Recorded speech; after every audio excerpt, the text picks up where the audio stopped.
Hindi Sara, ko ako ni imuhang amahan. Hinungdom pa ba ka sa kuha kay basin mabulok ko din ni. Wa, intawan ko day.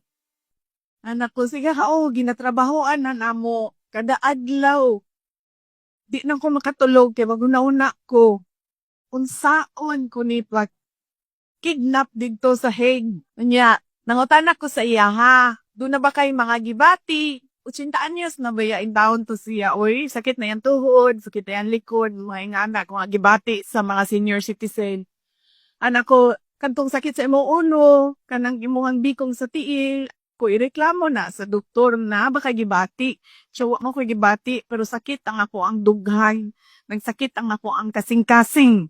Nagsakit mong kasing-kasing, ing na ang doktor dingha, na ay doktor dingha gabantay sa hospital. Ing na siya nga nagsakit imuhang dughan. Yan na siya, nagsakit akong dughan kay namawala ako ang mga girlfriend.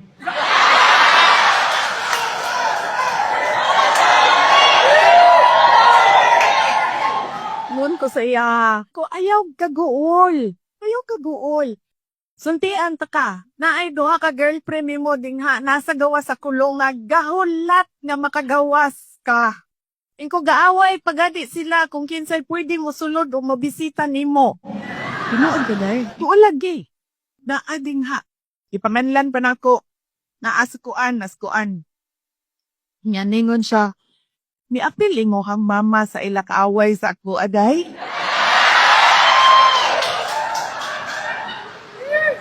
Ako saya, ingon akong mama, tiguan na daw ka o chitaan niya sa daw ka.